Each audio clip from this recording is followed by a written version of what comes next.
I'm Chael Sonnen at the Foxwoods Resort Casino. I am joined by World Series of Fighting President Ray Sefo. Ray, we got a huge card coming up. We got Big Bulatov taking on Freelo. This is going to open the show, and it's for the World Championship. Well, that's right. I mean, it's the first time in history that I know of that a title fight, a world title fight at that, to open up the main card. And so you got two guys who are very tough flyweights, and they're both very good on the ground. They're both very good stand up. Obviously, the fight starts standing up, and I think it's where these guys are going to go back and forth and probably end up with submission. They both come off full win submissions, and so I think it's going to be an exciting fight. And Ali, you know, he has talked about this, where it could be the most exciting fight to date for World Series of Fighting. Okay, as we move to the other end of the spectrum, we go to the light heavyweight division, where I competed at. We've got my training partner, one of my coaches in Vinny Magalhães. He's going to be taking on Matt Hamill, who's a masterful wrestler. Both of these guys UFC veterans. Both of these guys World Series of Fighting veterans. Right. How do you see this one? It's a tough one to call because, like you said, you know, they are veterans of the game, and Vinny Magalhães is not only a good friend, but also I've trained with Vinny many a times, as you have, and he's probably one of the most decorated grapplers in MMA today.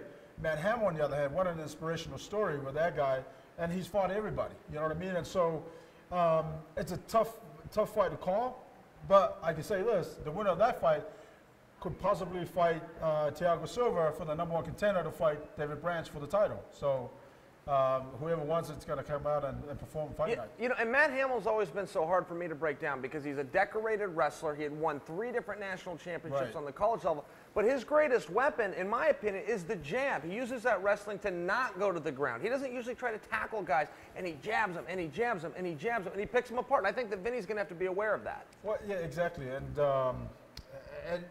you're absolutely right. This is where Vinny's got to understand that that's his game, and I'm sure he's done his homework, you know, for this fight. So it'd be interesting to see who comes out on top. All right, then we've got Nick Newell. He's taking on Tom Marcelino. What do you think? Tom Marcelino is a tough kid. I mean, Nick Newell, again, another inspirational guy.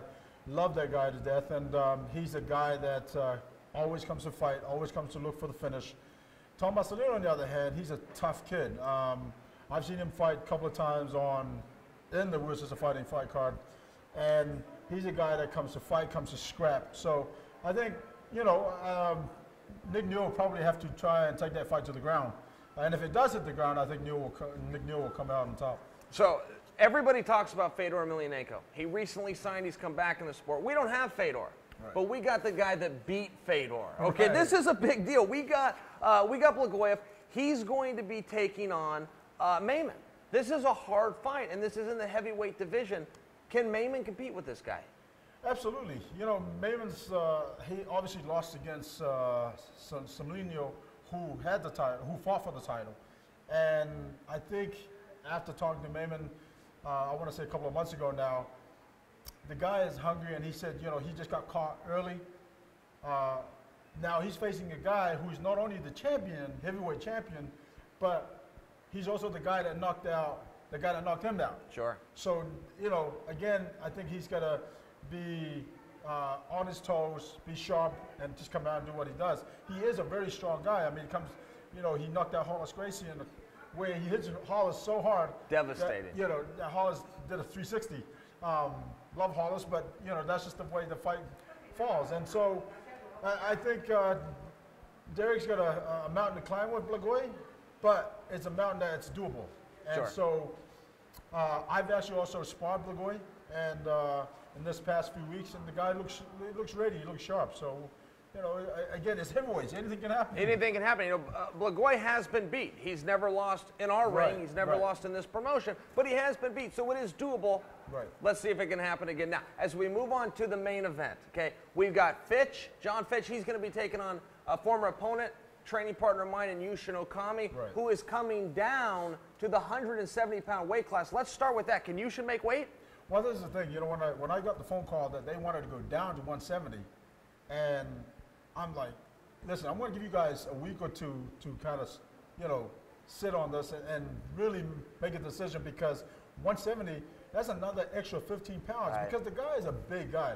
And like you said earlier, we would have thought he would have gone up in weight instead of going down in weight. And so Now, in saying that, Yushin Okami is the guy that if he comes and he cuts the weight and he makes weight well, I think it's going to be a tough night for Fitch because he's a very, and I remember reading somewhere where you said that when you fought him, he was probably the strongest grappler you've ever. Yep, strongest guy. Yeah, strongest guy that you've ever locked up with. And so he's fought everybody. He's been in the game a very long time, and you know, he comes. Obviously, his last fight wasn't that great because he got stopped by David Branch, who's the middleweight champion.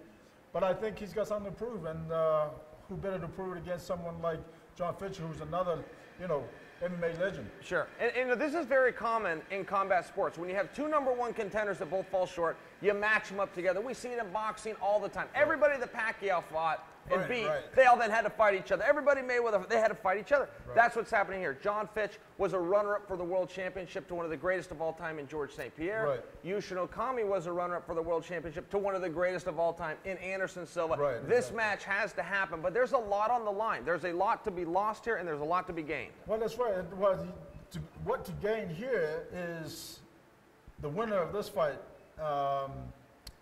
could probably fight Jake Shields for the vacant welterweight title. Sure. And so I think there's a lot at stake, like you said, and I think both guys are going to come down and really, you know, go to work. Cool. I know you're going to have a great seat because you're the president. I know you got connections around here, but I know how you guys can get a great seat, and you don't even have to pay for it because it's live and it's free. It's Saturday night, 8:30 in the East, 5:30 in the West, and only on NBC Sports Network.